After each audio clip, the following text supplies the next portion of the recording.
बहू का पड़ोस में मायका। सुषमा देवी सामने खड़ी अपनी नई नवेली बहू को देखकर बौखलाए हुए अंदाज में बोलती है।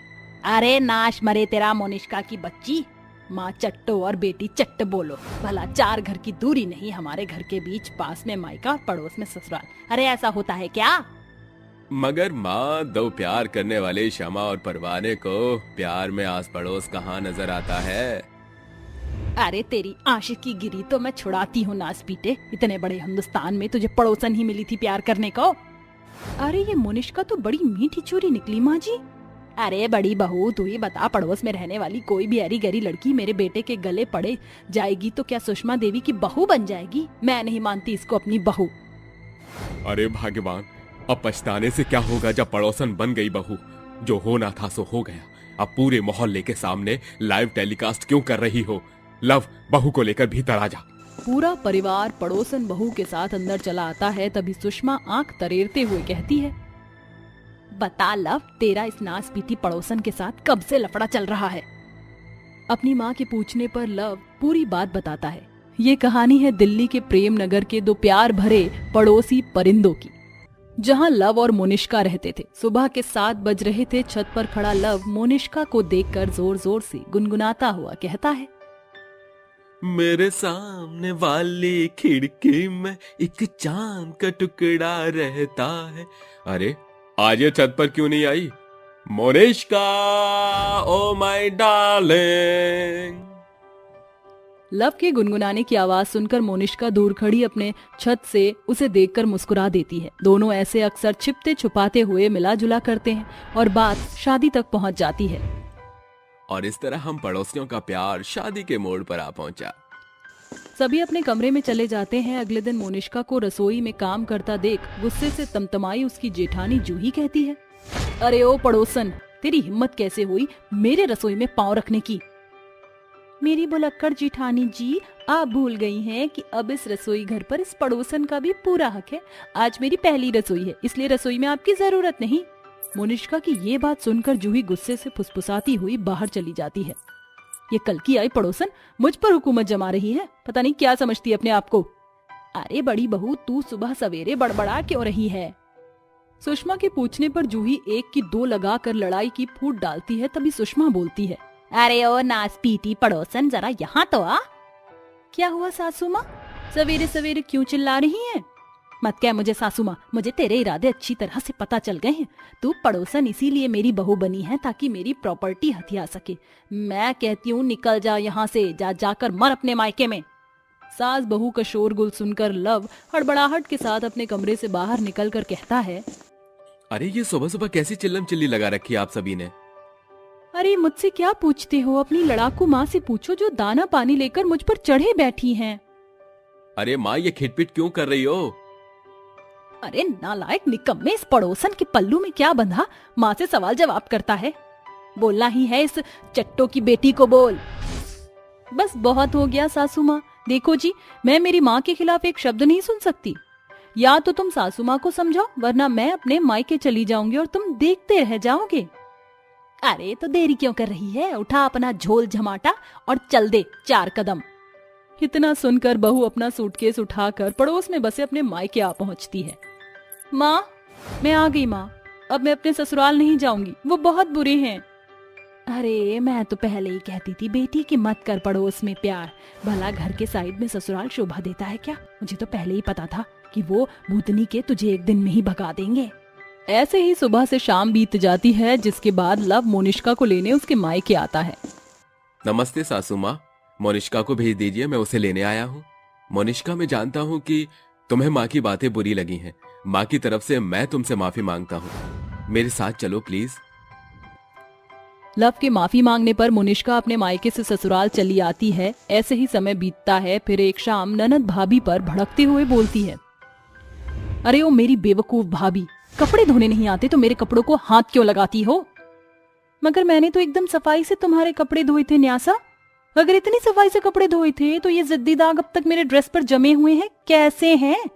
अरे जितनी आसानी से छत की मुंडेर पर चढ़कर मेरे भाई से नैन मटक्के करके मेरी भाभी बन गई, वैसे ही ससुराल के फर्ज निभाना भी सीखो। न्यासा, अगर तुम्हें मेरे धुले कपड़ों में इतने ही नुस्ख निकालना आता है तो फिर अपना काम खुद करना सीखो। वैसे भी सारा दिन पलंग पर पसरी रहती हो।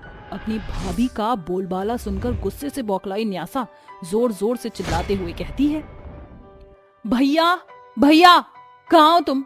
जल्दी से यहाँ आओ। क्या हो गया ऐसा? न्यासा क्यों चिल्ला रही हो? अरे भैया, आज मैं भी ये जानना चाहती हूँ कि सारे जमाने की लड़कियां मर गई थी क्या, जो तुमने इस पड़ोस में रहने वाली भूतनी को मेरी भाभी बना दिया। इसकी रोज रोज की किचकिच से मेरे कान पक गए हैं। अब मेरे घर में इसके लिए कोई जगह नहीं। कह दो इसे चली जाए अपने मायके। अरे रुकना भी कौन चाहता है तुम जैसे कुत्ते बिल्लियों के बीच में। जा रही हूँ मैं मेरे मायके। ऐसा बोलकर मोनिष्का एक बार फिर अपने मायके चली जाती है। माँ, मैं आ गई माँ, अब मैं अपने ससुराल कभी नहीं जाऊंगी। अरे अच्छा किया मेरी बच्ची जो तू घर चली आई। अरे वो तो पहले से ही पड़ोसी के नाम पर धब्बा थे और तूने उसके बेटे से शादी कर ली। मैंने तो कभी सपने में भी नहीं सोचा था कि मेरी बेटी बगल वाले घर की बहू बन जाएगी और उसका ससुराल इतना पास हो जाएगा। ऐसे ही समय बीतता जाता है और बहू का सफर ससुराल और मायके के बीच उलझ कर रह जाता है। जब भी बहू की ससुराल वालों से नोकझोंक होती तो वह पड़ोस में बसे अपने मायके का फायदा उठाकर अपने घर चली आती। ऐसे ही जब एक दिन मोनिष्का अपने मायके लौट कर आती है तो उसकी माँ लीला तंगा कर कहती है, मोनिष्का, तू आज फिर उठाकर मायके चली आई।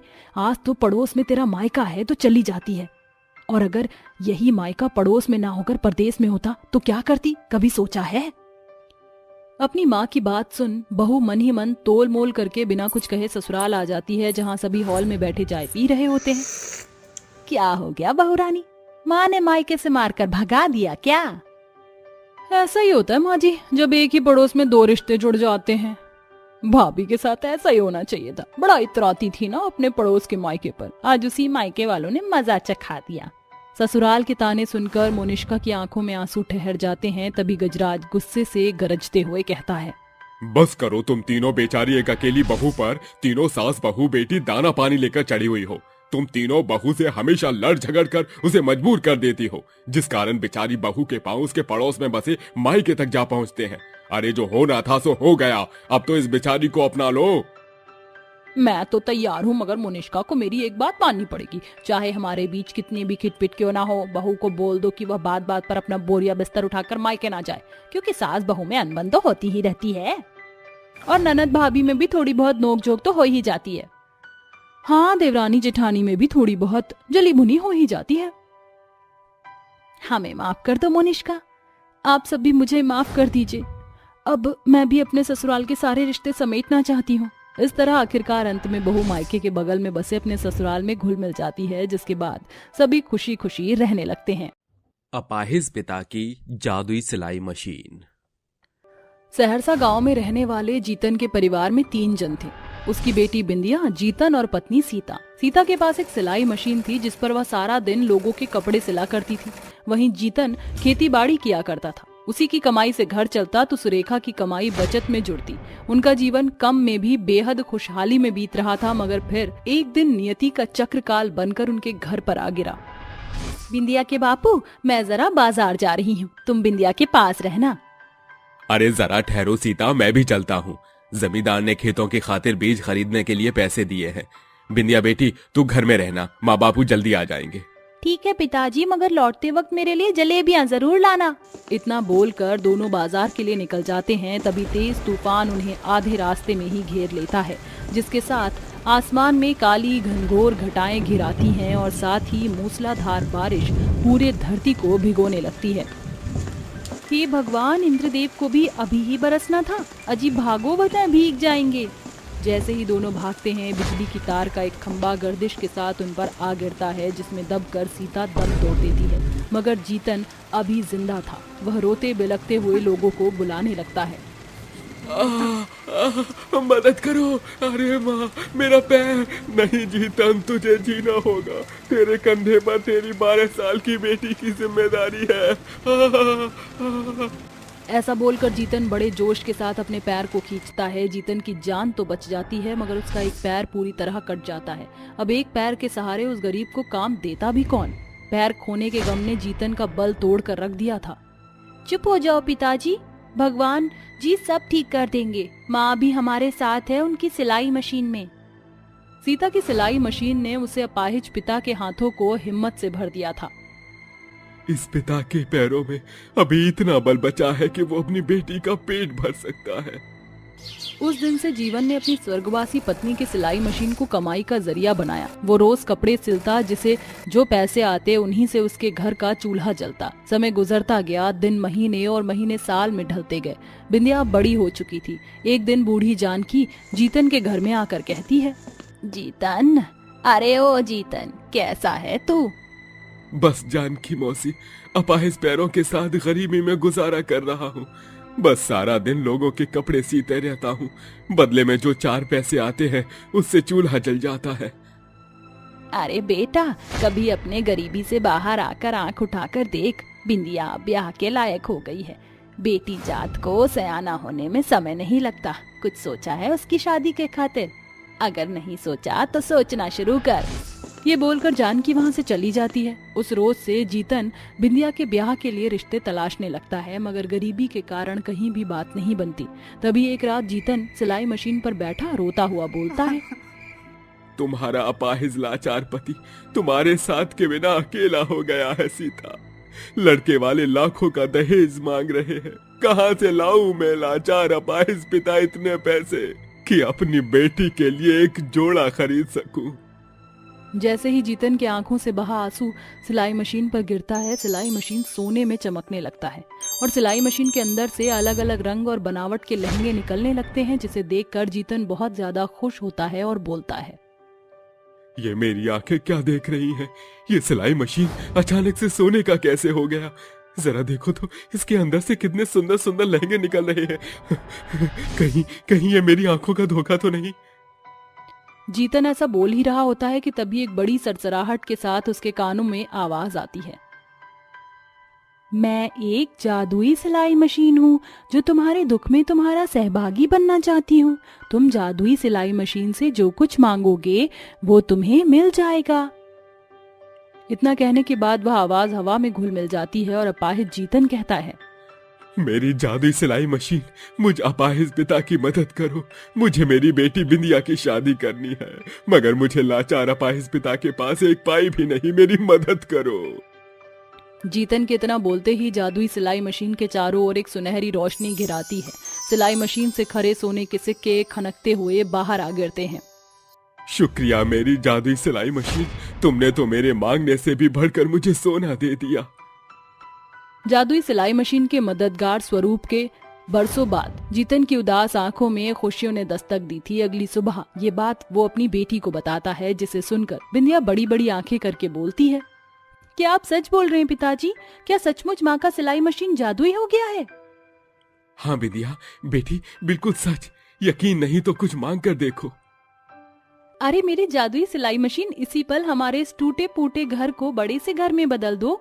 बिंदिया के बोलते ही जादुई सोने की सिलाई मशीन से निकल रही सुनहरी रोशनी घर के चारों ओर चिटक पड़ती है और देखते ही देखते एक बड़ा सा घर उनकी आंखों के सामने खड़ा होता है। वह घर बहुत ही बड़ा और सुंदर था।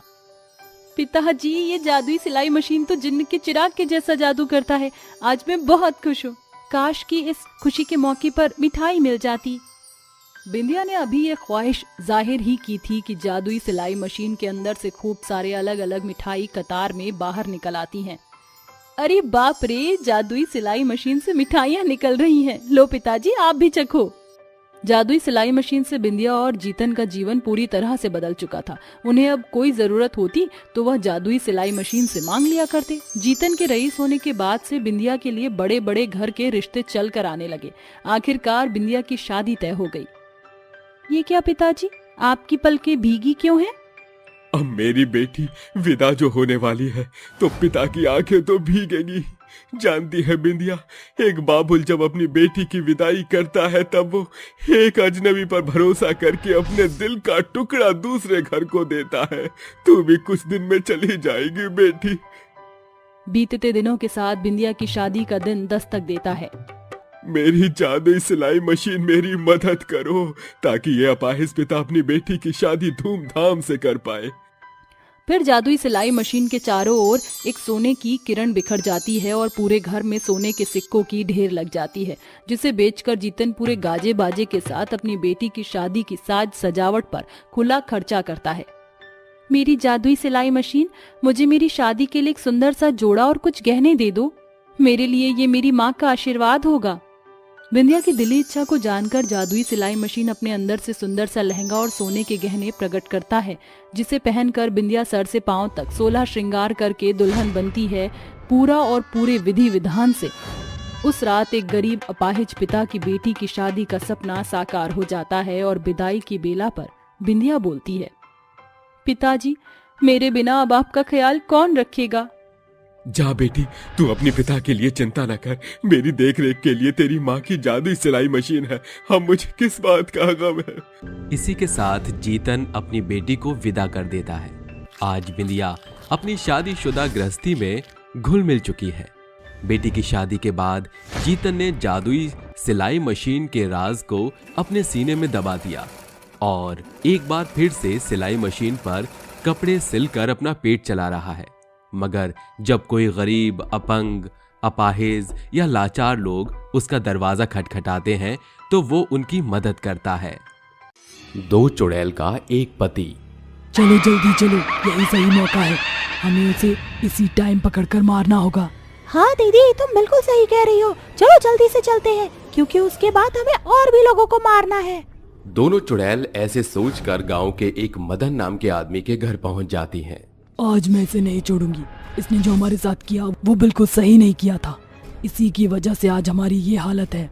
आज अगर इसने हमारे साथ ऐसा ना किया होता तो हम अपने पति के साथ खुश रह रहे होते। दोनों चुड़ैल मदन के घर में घुस जाती हैं और उसे मारने लगती हैं।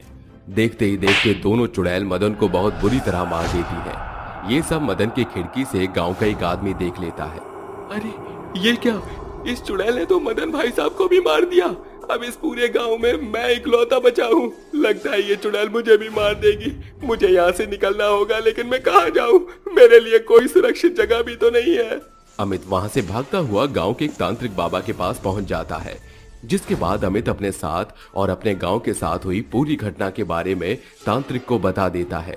जिसे सुनकर तांत्रिक अमित से कहता है, उन दोनों चुड़ैलों के साथ बहुत ही बुरा हुआ, इसलिए वो दोनों इन गांव वालों से अपना बदला पूरा कर रही हैं, जो कि उन्होंने गांव के सभी आदमियों को मार कर ले लिया है।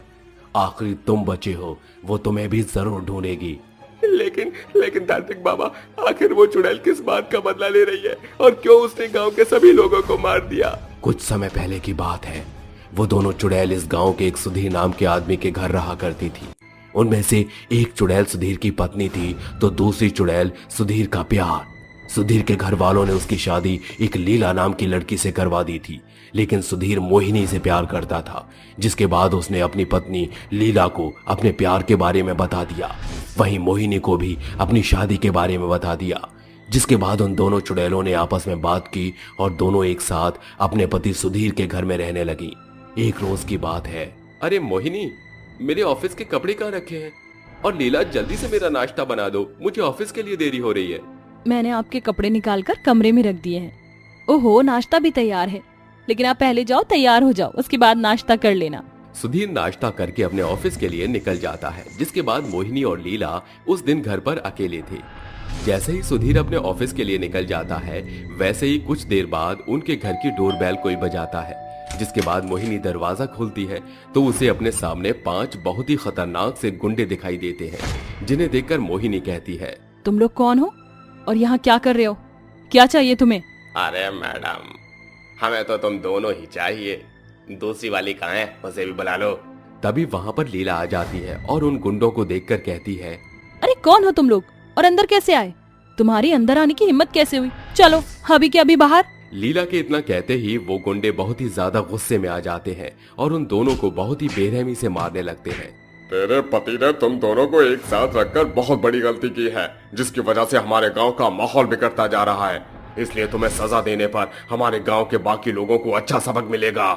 इतना कहकर वो गुंडे मोहिनी और लीला को मार देते हैं, जिसके बाद ये बात गांव के चारों तरफ फैल जाती है और कोई कुछ नहीं कर पाता। और शाम को जब सुधीर काम से वापस लौटकर घर आता है तो अपने घर पर इतनी भीड़ देखकर अपने मन ही मन सोचने लगता है, आज ये दोनों ऐसा क्या कर रही हैं जो पूरे गांव की भीड़ मेरे घर पर ही लगी है। इतना सोचकर सुधीर आगे बढ़ने लगता है। देखते ही देखते जैसे ही वो अपने घर के अंदर पहुंचता है, उसे अपने घर के अंदर अपनी दोनों पत्नियों की लाश दिखाई देती है, जिन्हें देखकर सुधीर के पैरों तले जमीन खिसक जाती है और वो बहुत ही बुरी तरह से रोने लगता है। जिसके बाद सुधीर अपनी दोनों पत्नियों का अंतिम संस्कार कर देता है और साथ ही साथ एक पुलिस कंप्लेन भी करवा देता है अपनी दोनों पत्नियों के कातिल को ढूंढने के लिए, लेकिन उनका कुछ पता नहीं चलता। एक दिन सुधीर रात के समय अपने कमरे में सो रहा था कि तभी उसकी दोनों पत्नियों की आत्मा उसके कमरे में पहुंच जाती है और उसे सोता हुआ देख आपस में बात करने लगती है। हमारे पति बिल्कुल अकेले हो गए, लेकिन अब हम क्या करें? हम दोनों तो मर चुके हैं। हम दोनों मर गए, लेकिन मरने के बाद भी हम अपने पति का अच्छे से ख्याल रखेंगे और अपने कातिलों को उनकी सजा जरूर देंगे। उनकी आपस की बातों को सुनकर सुधीर नींद से जाग जाता है, जिसके बाद सुधीर अपनी दोनों चुड़ैल पत्नियों को अपने सामने देखकर जोर से रोने लगता है और उनसे कहता है, आखिर तुम दोनों के साथ क्या हुआ? ये क्या हुआ और किसने तुम्हारे साथ ऐसा किया? पता नहीं, घर पर कुछ गुंडे आए और उन्होंने हमें मार दिया। लेकिन सुधीर जी, आप चिंता मत कीजिए, जिसने भी हमें आपसे अलग किया है हम उसे नहीं छोड़ेंगे। हम उसे जान से मार देंगे और इस गांव के हर एक आदमी से बदला लेंगे। अपनी दोनों चुड़ैल पत्नियों की ये बात सुनकर वो उन्हें गले से लगा लेता है। जिसके बाद मोहिनी, लीला अपने पति सुधीर का अच्छे से ख्याल रखने लगती है और जैसे ही रात होती है वो दोनों अपने कातिलों को गांव में ढूंढने निकल जाती है। देखते ही देखते वो उन 5 गुंडों को एक एक करके मार देती है। जिसके बाद एक दिन मोहिनी लीला से कहती है, उन 5 से तो हमने बदला ले लिया, अब वक्त है गांव वालों से बदला लेने का। हाँ, तुमने सही कहा, आखिर इसमें गांव वालों की भी गलती है। इस गांव के सभी लोग हमसे बहुत जलते थे। इन सब ने मिलकर हमें हमारे पति से अलग किया। हमें किसी को नहीं छोड़ना चाहिए। इतना सोचकर वो दोनों गांव के लोगों को मारने के लिए निकल जाती हैं। वो हर रोज रात के समय किसी भी एक को ढूंढती और उसे मार देती। ऐसे ही धीरे धीरे उन दोनों ने गांव के सभी लोगों को मार दिया था। अगर ऐसी बात है तो वो दोनों चुड़ैलें मुझे भी ढूंढ कर मार देगी। तांत्रिक बाबा मुझे बचा लो, मैं मरना नहीं चाहता। वो दोनों चुड़ैल बहुत ज्यादा खतरनाक है, लेकिन फिर भी तुम्हारी मैं मदद जरूर करूंगा। इतना कहते ही तांत्रिक अमित को लेकर सुधीर के घर पहुंच जाता है, जहां पहुंचकर वो एक मंत्र का उपचार करता है। ओम नमो नमो चुड़ैल प्रकट हो, ओम नमो नमो नमो चुड़ैल प्रकट हो।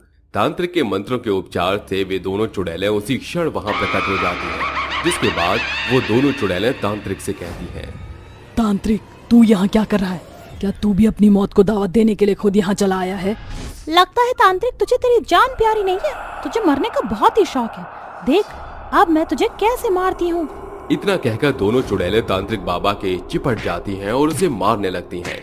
तभी तांत्रिक बाबा उन दोनों के गले में एक एक रुद्राक्ष की माला डाल देता है। जिसके बाद वो दोनों तांत्रिक बाबा से दूर जाकर गिरती हैं और उनकी आत्मा तड़पने लगती है।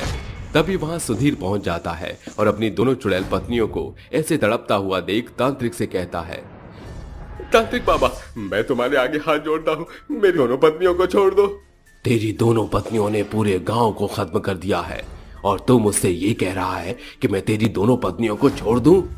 बाबा, मेरी पत्नी मुझसे बहुत प्यार करती है और वो अपनी मौत का बदला लेने के लिए गांव के लोगों को मार रही थी। लेकिन मैं आपके आगे हाथ जोड़ता हूँ, ये दोनों फिर दोबारा ऐसा कभी कुछ नहीं करेंगी। इन्हें छोड़ दो, मैं अपनी दोनों पत्नियों को यहाँ से बहुत दूर ले जाऊंगा। सुधीर के इतना कहते ही तांत्रिक उन दोनों को छोड़ देता है। जिसके बाद वो दोनों चुड़ैल तांत्रिक बाबा से माफी मांगती हैं और अपने पति सुधीर के साथ गांव छोड़कर हमेशा हमेशा के लिए चली जाती हैं। उसके बाद पूरे गांव में केवल एक अमित नाम का ही आदमी बच पाता है और चुड़ैल का साया गांव से हमेशा हमेशा के लिए खत्म हो जाता है। गरीब घर की चुड़ैल बहू। बेगमपुर गांव में शेफाली अपने पति कबीर और अपने 2 छोटे बच्चे 5 साल का डुग्गू और 3 साल की परी के साथ बहुत खुशी से रह रही थी। वो बहुत ही गरीब थे, उनका खर्चा चला पाना बहुत मुश्किल हो रहा था। 2 वक्त की रोटी भी कबीर बड़ी मुश्किल से जुटा पाता था।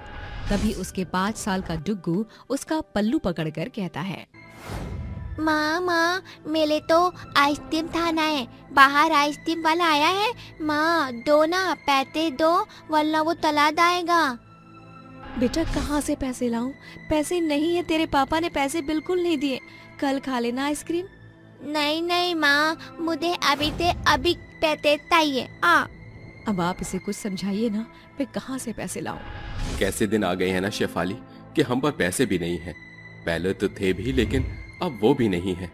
आप फिक्र मत कीजिए, मुझे कोई ना कोई काम मिल जाएगा। हम दोनों मिलकर काम करेंगे तो अपने दोनों बच्चों को संभाल लेंगे। हाँ, तुम सही कहती हो। काश मैं कुछ कर पाती, पर मेरे पास तो कुछ है ही नहीं। अरे हाँ, मैं अपने जादू की शक्तियों का इस्तेमाल करती हूँ। मैं तो भूल ही गई थी अपनी जादू की शक्ति इस्तेमाल करना। बेटा चुप हो जा, मैं तुझे कल आइसक्रीम लाकर दूंगा। ये ले 2 रुपए, ये ले ले, टॉफी खा ले। नहीं नहीं, मुझे आइसक्रीम चाहिए चाहिए चाहिए।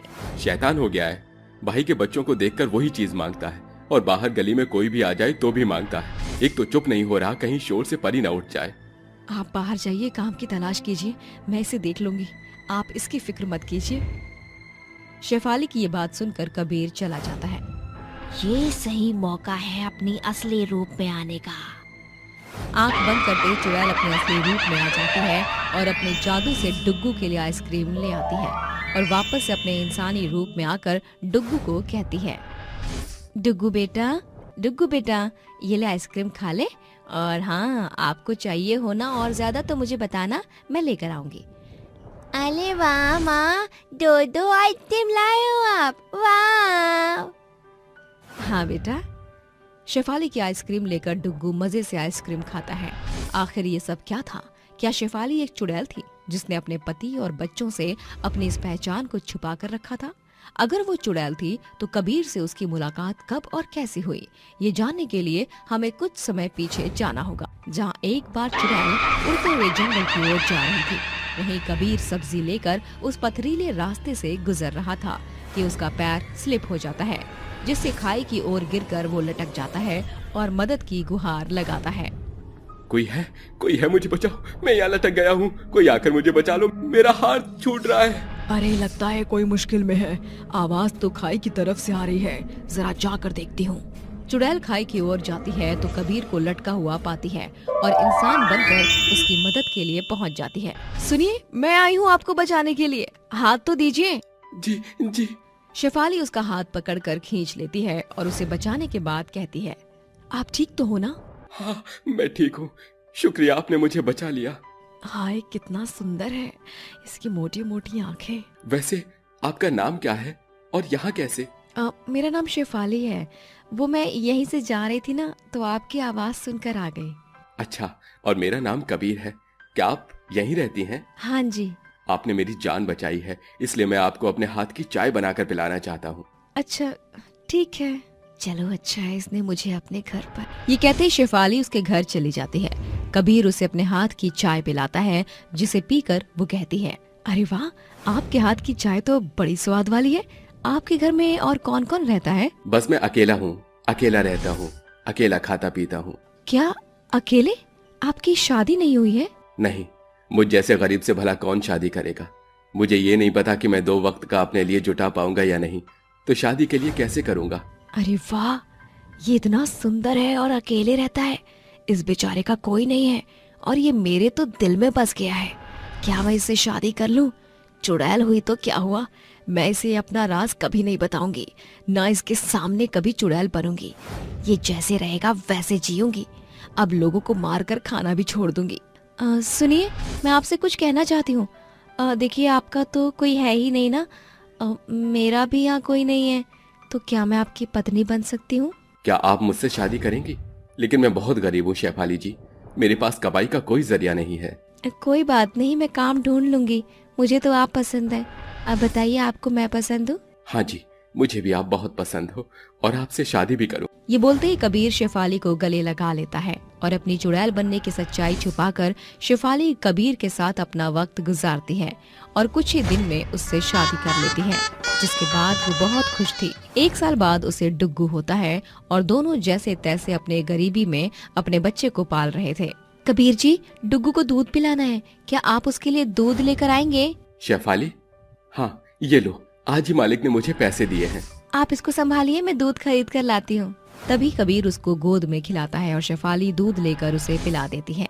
वक्त बीतता है, वो अपनी असलियत कबीर के सामने कभी नहीं आने देती और 3-4 साल बाद उसे एक प्यारी सी परी नाम की बेटी होती है।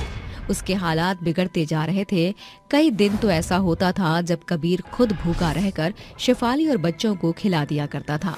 कबीर की गरीबी में शेफाली भूल गई कि वो चुड़ैल है और अपनी जादुई शक्ति को वो इस्तेमाल भी नहीं करती है। ऐसे ही कुछ दिन बाद उसका डुग्गू उससे आइसक्रीम मांगता है।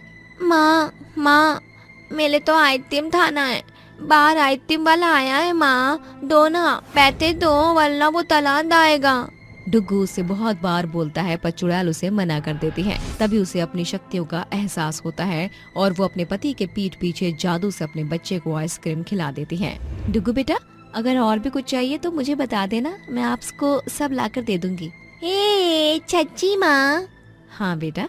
तभी शेफाली अपने दोनों बच्चों को जादू से दूध, खिचड़ी और उनकी मनपसंद चीज उन्हें बनाकर खिला देती है। कुछ देर बाद कबीर अपना काम ढूंढकर वापस लौटता है और कहता है, शेफाली जरा पानी लाना, बहुत प्यास लग रही है। पानी नहीं, आप ठंडी ठंडी शरबत पी लीजिए, आपका मन अच्छा हो जाएगा। ये तो बहुत महंगी शरबत है, तुमने कैसे बनाई? जी वो मुझे अपनी पड़ोसन दे गई थी, आप पीजिए ना। हाँ ठीक है। ऐसे ही 2-3 दिन तक अपने लिए नौकरी ढूंढ रहा था कबीर, जहां उसे एक मजदूरी का काम मिल जाता है। वहीं दूसरी ओर जब शेफाली पर पैसे नहीं होते थे तो वो अपने बच्चों को चुड़ैल के रूप में आकर उन्हें अपने जादू से खाना बनाकर खिलाती थी और इन सब का पता कबीर को चलता ही नहीं। शेफाली अच्छा मैं चलता हूँ। ये कहकर कबीर घर से टिफिन लेकर चला जाता है। उसके जाने के बाद ही डुग्गू फिर से अपनी माँ का पल्ला पकड़कर कहता है, माँ मुझे ना मेहंदी थानी है माँ, मेहंदी थानी है, बना दो ना माँ मेहंदी। अच्छा ठीक है बनाती हूँ, अभी लेकर आती हूँ मैगी, यहीं बैठो। ये बोलकर शेफाली चुड़ैल बनकर अपने बेटे के लिए मैगी का पैकेट लेकर आती है। चलो जल्दी से अपने बच्चे को मैं मैगी बनाकर दे देती हूँ। वो अपने इंसानी रूप में जाने ही वाली होती है कि इतने में उसका पति उसकी हकीकत जानकर अचंभे से कहता है, शेफाली ये क्या है? क्या तुम एक चुड़ैल हो जिसने अभी तक मुझसे अपनी सच्चाई छुपाई और मेरे साथ ऐसे ही रह रही हो? कबीर जी आप वापस आ गए हैं, मुझे माफ कर दीजिए कबीर जी। हाँ ये सच है कि मैंने आपसे अपनी सच्चाई छुपाई और अपनी असलियत छुपाकर आपसे शादी की। पर तुमने ये सब क्यों किया? आप यकीन नहीं करेंगे, लेकिन जब मैंने आपको पहली नजर में देखा था तो मेरा दिल आप पर आ गया था और जब आपने कहा कि आप अकेले हैं तो मैंने आपसे शादी करने की सोची।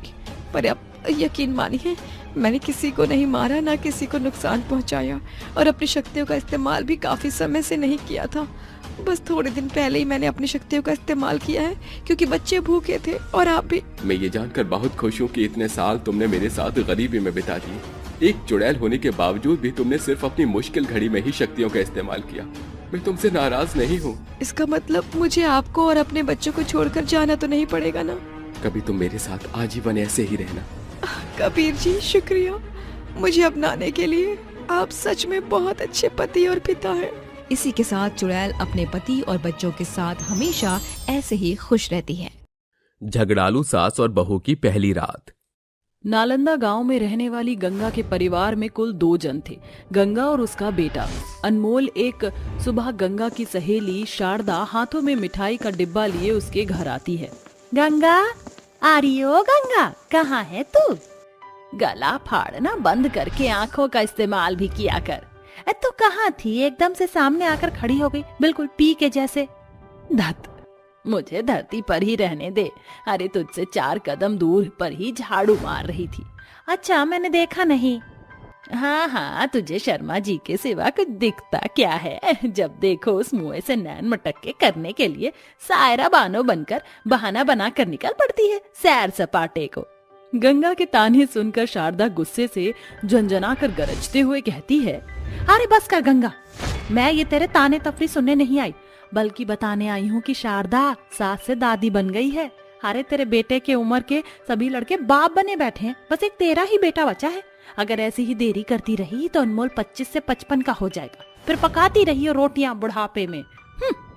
शारदा की बात गंगा को सोचने पर मजबूर कर देती है, जिसके बाद गंगा अपने बेटे अनमोल के लिए लड़की तलाशने लगती है और शारदा की तलाश तमन्ना नाम की लड़की पर खत्म होती है। आइए एक झलक तमन्ना पर डालते हैं। तमन्ना उठ जा बेटी। हे भगवान, लड़के वाले किसी भी वक्त आते ही होंगे, मगर ये लड़की अब तक तैयार नहीं। लड़के वालों के आने का नाम सुनकर तमन्ना झटपट से उठकर तैयार हो जाती है। थोड़ी देर में गंगा अपने बेटे अनमोल के साथ उनके घर आती है, जहां परिवार की सहमति से रिश्ता तय हो जाता है और दोनों घरों में शादी की तैयारी शुरू हो जाती है। तभी गंगा के घर चल रही मेहंदी की रस्म के बीच में मनोरमा कहती है, सिर्फ 24 घंटे रह गए हैं गंगा अनमोल की शादी और तेरी बर्बादी में। अरे किस बात की बर्बादी, बहू के आ जाने के बाद तो घर जन्नत बन जाता है। वो तो बहू के आने के बाद पता चलेगा कि तेरा ये स्वर्ग से सुंदर घर जन्नत बनेगा कि जहन्नम। एक बार बहू ने पहली रात में परचम लहरा दिया तो अगले दिन से तेरा अनमोल बहू के आगे पीछे डोलता दिखेगा। मगर मैं उसकी माँ हूँ। अरे ये सतयुग का जमाना नहीं जहाँ श्रवण कुमार जन्म लेगा। जैसे हम सभी के बेटे ब्याह के बाद एक ही छत के नीचे रहकर हमसे 2 घड़ी बतियाते भी नहीं है, तेरे संग भी वही होगा। ऐसा सुनकर गंगा का चेहरा फीका पड़ जाता है। गुजरते घंटों के साथ शादी का सुनहरा पल आता है और 7 फेरे के बंधन में बांधकर तमन्ना बहू बनकर ससुराल आ जाती है। जहां तमन्ना के मन में अपने पति के साथ पहली रात को लेकर उत्सुकता बढ़ती ही जा रही थी, वहीं गंगा पहली रात को रोकने के लिए साजिश रच रही थी। बस जल्दी से ये तामझाम खत्म हो जाए ताकि तमन्ना और अनमोल तन्हा हो सके। गंगा एक के बाद एक ऊल जुलूल रस्म में उलझाए रहती है, जिसे देखकर गंगा की पड़ोसन शारदा कहती है, अरे गंगा, आज की सारी रात रस्मों में ही निकालने का इरादा है। अरे अनमोल पर नहीं तो तमन्ना बहू पर तो तरस खा, बेचारी बहू का चेहरा थकान से चूर हो गया है। हाँ माँ, शारदा मौसी सही कह रही हैं। अब ऐसे कैसे बेटा, रस्म को बीच में अधूरा नहीं छोड़ते। माँ, मुझसे अब और नहीं बैठा जाएगा, मैं सोने जा रहा हूँ। अनमोल नींद के बहाने तमन्ना के साथ वहां से बच निकलता है, जहां कमरे में कदम रखते ही अनमोल दरवाजा बंद कर देता है और तमन्ना घूंघट झड़पते हुए गहरी सांस भरकर कहती है, शुक्रिया अनमोल जी। अरे मेरी जाने तमन्ना, मैंने बाहर ही तुम्हारे हाव भाव भांप लिए थे, इसलिए मैं तुम्हें यहाँ ले आया। वैसे तुम्हारा सुंदर चेहरा देखकर एक गाना याद आ गया। महबूब मेरे, महबूब मेरे, तू है तो दुनिया कितनी हंसी है, जो तू नहीं तो कुछ भी नहीं है, महबूब मेरे। अनमोल को ऐसे गुनगुनाता देखकर तमन्ना फीका सा मुंह बनाकर बोलती है, अनमोल, तुम इतने अनरोमांटिक कैसे हो सकते हो? यहाँ मेरे अंदर सुहागरात के अरमान सुलग रहे हैं और आपको गाने की पड़ी है। अरे बनना ही है पहली रात का राइजिंग स्टार, बनिए, बोर मत कीजिए। अरे मेरी जाने तमन्ना, नाराज क्यों होती हो? इतना कहकर अनमोल उसके करीब आता है, तभी गंगा जोर जोर से दरवाजा पीटती है। अब इतनी रात को कौन है जो शादी की पहली रात हम पति पत्नी के बीच पनौती बनने चला आया? मैं देखता हूँ। जैसे ही अनमोल दरवाजा खोलता है तो गंगा बिना पूछे अंदर घुस जाती। माँ, आप इतनी रात को यहाँ? अब बेटा, वो पंडित जी का फोन आया था। आज काल रात्रि है, इसलिए बहू तेरे साथ नहीं रह सकती। चल बहू, हम सास बहू साथ सोएंगे। बहू बेचारी करती भी क्या, सिवाय सास के साथ सोने के रात ढलने के साथ सुबह हो जाती है। बेचारी बहू सारा दिन कामों में उलझी होती है। तभी सूरज ढल जाता है और बहू बोलती है, सारा काम खत्म हो गया, माँ जी को खाना खिला देती हूँ। माँ जी, खाना लगा दूं? हाँ लगा दे बहू। खाना खाकर गंगा अपने कमरे में चली जाती है और तमन्ना रसोई समेट ही रही होती है कि अनमोल दबे पांव रसोई में आकर खुशनुमा अंदाज में कहता है, माँ सो गई? हाँ शायद। चले फिर कल का अधूरा काम पूरा करने। अगले ही पल अनमोल और तमन्ना कमरे में आकर एक दूसरे के करीब आते हैं। तभी गंगा दौड़ते हुए दरवाजा खटखटाती है। अनमोल बेटा, तमन्ना बहू, दरवाजा खोल। ये माँ हर बार हमारी सुहागरात के आड़े क्यों आ रही हैं? सारे सुलगे अरमान ठंडे पड़ गए। तमन्ना जल्दी से दरवाजा खोलती है, तभी गंगा नकली आंसू की नदियां बहते हुए बहू के गले पड़ जाती है। बहू, ना जाने आज मुझे अनमोल के बाबूजी की बड़ी याद आ रही है, क्या मैं यहाँ ठहर जाऊं? जी जी जी जी जी, जी क्यों नहीं माँ जी, ये भी कोई पूछने वाली बात है? बेचारी बहू सास की झूठी दावेदारी में उलझ जाती है। गंगा जानबूझकर अपने बेटे और बहू के बीच सो जाती है। ऐसे ही रोजाना गंगा कामों में उलझकर बहू को अपने बेटे के करीब जाने से रोक दिया करती। एक शाम, माँ जी, सारा काम खत्म हो गया है, मैं मेरे कमरे में जा रही हूँ। लगता है अनमोल बहू का कमरे में इंतजार कर रहा है। किसी भी तरह मुझे बहू को पहली रात की आस को पूरे होने से रोकना होगा, वरना मेरा बेटा जोरू का गुलाम बन जाएगा। अरे मोरी मैया, क्या हुआ माँ जी, आप ठीक तो हैं? अरे बताओ बहू, इतना बाम तेल लगाकर देख लिया मगर ये जोड़ों का दर्द जाता ही नहीं। जरा पैर दबा देगी? बहू अपनी सास का पैर दबाने में जुट जाती है। देखते ही देखते रात के 11 बज जाते हैं। तभी गंगा कहती है, बस बहू, अब पैरों में पहले से बहुत आराम पड़ गया है, जाकर बर्तन मांज दे। मगर माँ जी, कुछ देर पहले ही तो मैंने बर्तन मांजकर रसोई साफ की थी। अब बहू, मैंने बर्तन पर मकड़ी को मंडराते देखा था, इसीलिए बोल रही हूँ। सास की हिचकिचाहट देखकर तमन्ना अपनी चुप्पी तोड़कर बोलती है, माँ जी, मैं कई दिनों से देख रही हूँ आप मुझे कामों में उलझाए रखती हैं ताकि मैं अनमोल के पास न जा सकूं, मगर आप ऐसा क्यों कर रही हैं मैं नहीं जानती। ज्यादा भोली बनने का ढोंग ना कर बहू, मुझे पड़ोसन ने सब बता दिया है कि पहली रात के बाद बहू कैसे अपने पति पर जादू चला देती है कि बेटे अपनी माँ को भूलकर बीवी के पल्लू में बंध जाते हैं। आखिरकार गंगा अपनी बहू के आगे बेधड़क सारा सच बोल देती है। तभी तमन्ना अपनी सास को सुलझा सा जवाब देती है, माँ जी, पड़ोसनों की चिकनी चुपड़ी बात में आपने ये कैसे गलतफहमी पाल ली है? मैं आपकी बहू हूँ, अनमोल पर पहला हक आपका है। माँ का रिश्ता बीवी से बहुत बड़ा होता है। बहू की बात सुनकर गंगा की गलतफहमियां दूर हो जाती हैं और वह बोलती है, बहू अपनी सास को माफ कर दे। मैं लोगों की बात में आकर ये मिलनसार बर्ताव को देख ही ना सकी, मगर अब ये सास अपनी बहू की सुहागरात की सेज अपने हाथों से सजाएगी। आखिरकार शादी के 15 दिन की दूरी के बाद बहू की पहली रात की तमन्ना पूरी हो जाती है।